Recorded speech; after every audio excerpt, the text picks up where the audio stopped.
Hello friends, post market రిపోర్ట్లోకి మన మిత్రులందరికీ స్వాగతం. ఈరోజు మార్చి 18వ తారీఖు మంగళవారం.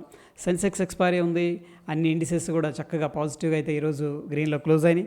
ముఖ్యంగా సెక్టార్ పర్ఫార్మెన్స్ అనేది మనం తీసుకున్నట్టయితే ప్రీవియస్గా ఏంటంటే మీడియా అండ్ ఎంటర్టైన్మెంట్ ఏదైతే ఉందో సెక్టారు, దీంట్లో హెవీగా సెల్లింగ్ చేస్తూ వచ్చారు. ఈరోజు సిగ్నిఫికెంట్గా 3.62% అనేది రైజ్ అయింది. స్ట్రాంగ్ ఏంటంటే బాటమ్ అయిందని చెప్పేసి చెప్పుకోవచ్చు. ఎందుకంటే ఆల్రెడీ హెవీగా సెల్లింగ్ చేస్తూ వచ్చారు కాబట్టి వాల్యూ ఇన్వెస్టర్ ఎవరైతే ఉన్నారో వాళ్ళు డీప్లో బై చేయడానికి చూశారు. అందుకని బౌన్స్ అనేది జరిగింది. Course construction, non consumer durables, automobiles, PSC bank సిగ్నిఫికెంట్గా ఈరోజు బౌన్స్ అయినాయి. మొత్తం మీద ఆల్రౌండ్ ప్రతిభ అయితే క్లియర్గా కనిపిస్తూ ఉంది. ఈ మధ్యకాలంలో చూసుకున్నట్టయితే ఇండస్ఇండ్ బ్యాంక్ న్యూస్లోకి రావడం జరిగింది. వీళ్ళు ఏంటంటే ఫారెక్స్ డెరివేటివ్ కాంట్రాక్ట్స్లో తప్పులు దొరలడం, అక్కడ కంపెనీకి లాస్ అనేది రావడం, దాని తర్వాత RBI reserve bank of India intervene తీసుకొని కంపెనీకి అడిక్యూట్ క్యాపిటల్ ఉంది అని చెప్పేసి చెప్పడం, దాని తర్వాత మళ్ళీ ఏంటంటే స్టేబుల్గా స్టాక్ అనేది బౌన్స్ అవ్వడం అనేది జరిగింది. అది ఫ్రెండ్స్, ఈసారి కంపెనీ ఏం చేసిందంటే ఈ యొక్క లిక్విడిటీ క్రంచ్ అనేది ఉంటుంది. ఎందుకంటే ఫిక్స్డ్ డిపాజిట్ ఉన్నవాళ్ళు వాళ్ళందరూ తీసేసుకున్నా కానీ ఇట్లా దీనివల్ల ఏంటంటే కంపెనీ రొటేట్ చేయలేదు. అయితే వాళ్ళకి ఇప్పుడు ఇమీడియట్గా క్యాపిటల్ అనేది కావాలి. దానికోసం సిడీస్ అనమాట, అంటే సర్టిఫికేట్స్ ఆఫ్ డిపాజిటరీస్ అంటారు, ఇవి ఇవ్వటం అనేది జరిగింది. ఇది 11,000 crores వర్త్ ఉన్న ఇదనమాట. అంటే ఏం లేదు, వీళ్ళు ఏం చేస్తారంటే పెద్ద పెద్ద ఇన్సూరెన్స్ కంపెనీస్ కానీ, ఇన్స్టిట్యూషన్స్ కానీ, మ్యూచువల్ ఫండ్స్ కానీ ఈ సిడీస్ అనేది ఇచ్చి వాళ్ళ దగ్గర నుంచి డబ్బులు తీసుకోవడం జరుగుతుంది. అయితే ఇక్కడ ఏంటంటే ఫిక్స్డ్ డిపాజిట్తో కంపేర్ చేసినప్పుడు సిడీస్లో కొద్దిగా ఇంట్రెస్ట్ రేట్ ఎక్కువగా ఉంటుంది.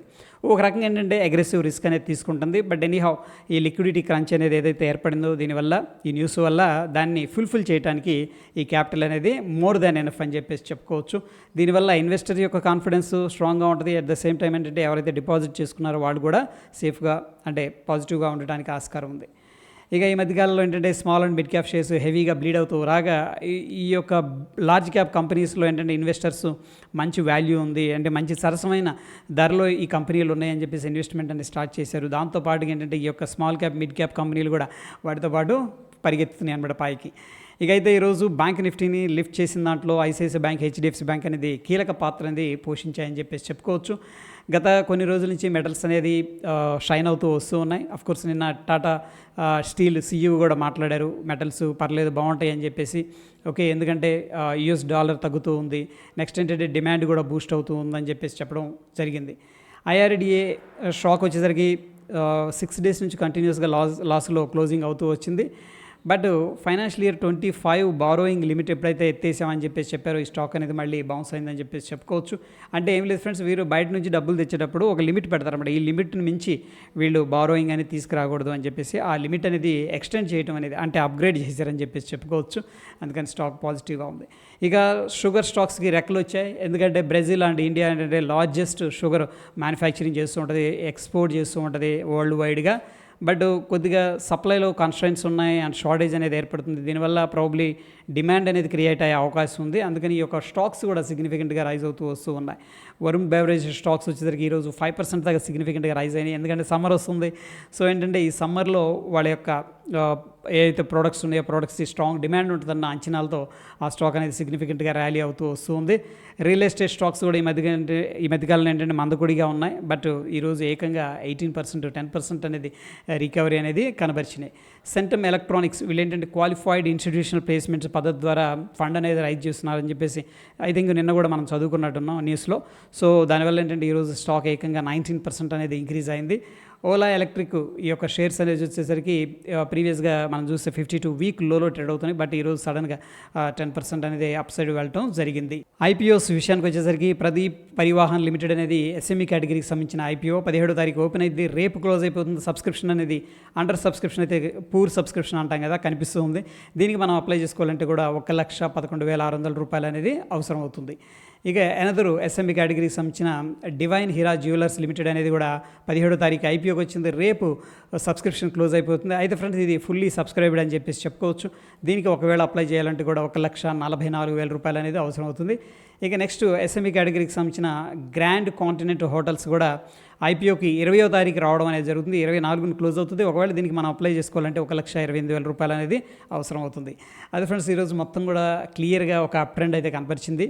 అండ్ ఈరోజు ఇంట్రాడేలో చూసుకుంటే చాలామంది పుట్స్ అగ్రెసివ్గా సెల్లింగ్ అనేది చేశారు. ఎందుకంటే మార్కెట్ అప్ సైడ్ వెళ్తూ ఉంది కాబట్టి. సో టోటల్గా ఎలా ఉంది అనేది మనం తీసుకున్నట్లయితే పుట్ కాల్ రేషియో అనేది 1.42 అనేది చూపిస్తుంది. డెఫినెట్గా ఏంటంటే పుట్స్ హెవీగా సెల్ చేశారు. దీని అర్థం ఏంటంటే మార్కెట్లో స్ట్రాంగ్ సపోర్ట్ అనేది క్రియేట్ అయిందని చెప్పేసి చెప్పుకోవచ్చు. ఇక బ్యాంక్ నిఫ్టీ అనేది ఒకసారి చూద్దాం, దాని తర్వాత సెన్సెక్స్ కూడా చూద్దాం. ఇక్కడ పుట్ కాల్ రేషియో అనేది 1.23 అనేది కనిపిస్తుంది. ఒకటి కంటే ఎక్కువగా ఉందంటే బుల్లిష్ అనమాట సింపుల్గా. ఇక సెన్సెక్స్ విషయానికి వచ్చేసరికి పుట్ కాల్ రేషియో అనేది 1.13 అనేది కనిపిస్తుంది. అఫ్కోర్స్ ఈరోజు ఎక్స్పైరీ అయిపోయింది. సో నెక్స్ట్ ఎక్స్పైరీ ఎలా ఉందనేది మనం తీసుకుంటే పుట్ కాల్ రేషియో అనేది 1.87 అనేది చూపిస్తుంది. అగైన్ ఫ్రెండ్స్ దీంట్లో కూడా బుల్లిష్ సెంటిమెంట్ అనేది కనిపిస్తుంది. అయితే ప్రీవియస్గా మనం ఈ యొక్క ఇంపార్టెంట్ లెవెల్స్ అయితే మాట్లాడుకుంటూ వస్తూ ఉన్నాం. ఒకసారి 15 మినిట్స్ టైం ఫ్రేమ్కి వెళ్ళి ఇవి రెసిస్టెన్స్ మార్క్ చేసుకున్నాం. అయితే ఫ్రెండ్స్ మార్కెట్ ఎక్కడ కూడా గ్యాపులతోనే వెళ్ళిపోతూ ఉంది. ఈరోజు కూడా అగైన్ ఏంటంటే రెసిస్టెన్స్ అనుకున్నాం కదా, దానికి దగ్గరలో ఓపెన్ అయింది. దాని తర్వాత దానిపైన స్టేబుల్ అయిపోయి అక్కడ నుంచి కూడా సిగ్నిఫికెంట్గా ర్యాలీ అవుతూ పైకి వెళ్తుంది. ఇక్కడ గ్రాఫికల్గా మనం చూసుకున్నట్టయితే అన్ని గ్రీన్ టవర్స్ కనిపిస్తున్నాయి కదా, దీని అర్థం ఏంటంటే పుట్స్ సెల్లింగ్ చేస్తున్నారు అంటే స్ట్రాంగ్ సపోర్ట్ ఉంది మార్కెట్లో ప్రస్తుతానికి. ఆఫ్కోర్స్ ఇది మేబీ షార్ట్ టర్మ్ కావచ్చు, బట్ అగైన్ ఫర్ షార్ట్ టర్మ్లో కూడా మనకి ఏంటంటే స్ట్రాంగ్ సపోర్ట్ అనేది కనిపిస్తుంది. అయితే ఇక్కడ మనం అబ్జర్వ్ చేసినట్టయితే ఇమీడియట్గా ఓకే రెసిస్టెన్స్ లెవెల్స్ అనేది ఫిబొనాకీ ప్రకారం ఒకసారి చూద్దాం.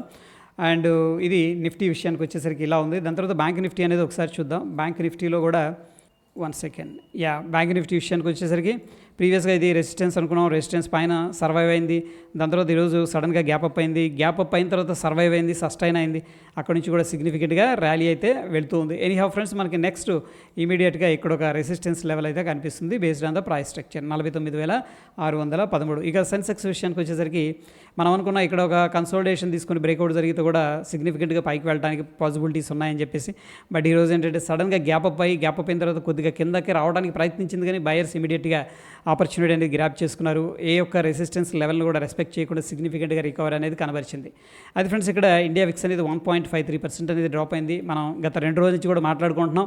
ఇండియా విక్స్ అనేది కంటిన్యూస్గా తగ్గుతుందంటే డెఫినెట్గా మార్కెట్స్ స్టేబుల్గా ఉన్నాయి, అట్ ద సేమ్ టైం బుల్లిష్గా ఉందని చెప్పేసి దాని అర్థం. ఇక యూఎస్ మార్కెట్స్ అయితే కొద్దిగా ప్రాఫిట్ బుకింగ్ అయితే చేసుకుంటూ ఉన్నాయి.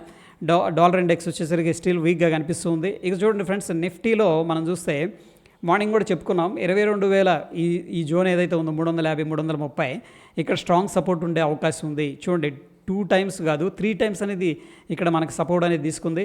ఎనీహౌ ఈరోజు గ్యాప్ అప్ అయింది, కొద్దిగా పుల్ బ్యాక్ చూసుకుంది, అక్కడ నుంచి కూడా సిగ్నిఫికెంట్గా పైకి వెళ్ళడం అనేది జరిగింది. అది ఫ్రెండ్స్ ఎక్కడ దాకా వెళ్ళొచ్చు అన్న విషయానికి వచ్చేసరికి మనకి ఆల్మోస్ట్ 23,000 అనేది ఇమీడియట్గా ప్రాబబ్లీ షార్ట్ టర్మ్ రెసిస్టెన్స్ లాగా ఉండటానికి పాసిబిలిటీ ఉంది, ఎందుకంటే ట్రెండ్ లైన్ అనేది కనిపిస్తుంది కాబట్టి.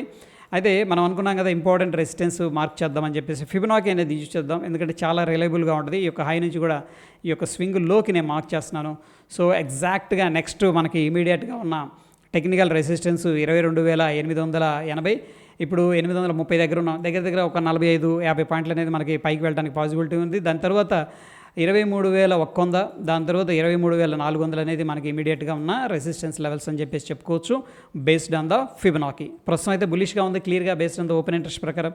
అండ్ బ్యాంక్ నిఫ్టీలో కూడా మనం అనుకున్న ఒక ఇంపార్టెంట్ ట్రెండ్ లైన్ బ్రేక్అవుట్ అయింది, దీని మీద సర్వైవ్ అయింది, సస్టైన్ అయింది, అండ్ ఇక్కడ వచ్చేసరికి మల్టిపుల్ టైమ్స్ సపోర్ట్ తీసుకుంది. బట్ ఇక్కడ డైరెక్ట్గా ఏమైందంటే గ్యాప్ అప్ అయింది. ఈ యొక్క నెక్ లైన్ ఏదైతే ఉందో కైండ్ ఆఫ్ డబ్ల్యూ ప్యాటర్న్ అంటూ ఉంటాం కదా, మనకి ఇది డబ్ల్యూ ప్యాటర్న్ లాగా ఉంది. ఆ లెవెల్ అనేది బ్రేక్అవుట్ చేసింది.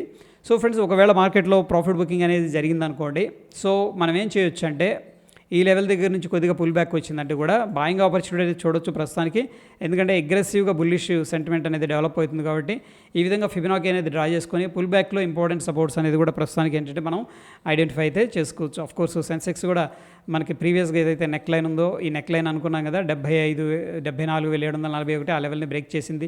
రెసిస్టెన్స్ అనుకున్నాం, రెసిస్టెన్స్ని కూడా లెక్ చేయకుండా పైకి వెళ్తుంది. ప్రస్తుతానికి మనకి ఆ ట్రెండ్ లైన్ అనేది మనం వాచ్ చేయాలి. దాని తర్వాత ఫిబొనాకీ లెవెల్స్ అనేది మనం డ్రా చేసుకొని ఆ లెవెల్స్ అనేది వాచ్ చేయొచ్చు. So friends as per the open interest ఏంటంటే మనకి మార్కెట్లో బుల్లిష్ సెంటిమెంట్ అనేది కనిపిస్తుంది. అగైన్ మార్కెట్ ఓవరాల్గా చాలా రోజుల నుంచి నెలల నుంచి వీక్గా ఉంది కాబట్టి ఎవరైతే షార్ట్ చేశారో వాళ్ళు సడన్గా రికవర్ చేశారో, అందుకని ఇది షార్ట్ కవరింగ్ ర్యాలీ అంటాం. ఇది సస్టైన్ అవడానికి కొద్దిగా టైం పడుతుంది. హైయర్ లెవెల్స్లో కొద్దిగా ప్రాఫిట్ బుకింగ్ చేసుకుంటారు. మళ్ళీ మనం ఏం చేయొచ్చు అంటే ఇంపార్టెంట్ సపోర్ట్ లెవెల్ దగ్గరకు వచ్చినప్పుడు బాయింగ్ ఆపర్చునిటీ అయితే ప్లాన్ చేసుకోవచ్చు. సో ఇది మొత్తం మీద పోస్ట్ మార్కెట్కి సంబంధించిన అప్డేట్ ఫ్రెండ్స్. మరొక ఇంట్రెస్టింగ్ ఎపిసోడ్లో మళ్ళీ కలుసుకుందాం. వీడియో ఇన్ఫర్మేటివ్గా ఉందనిపిస్తే తప్పకుండా లైక్ చేసి మీ యొక్క సపోర్ట్ అనేది తెలియజేయండి. ధన్యవాదాలు.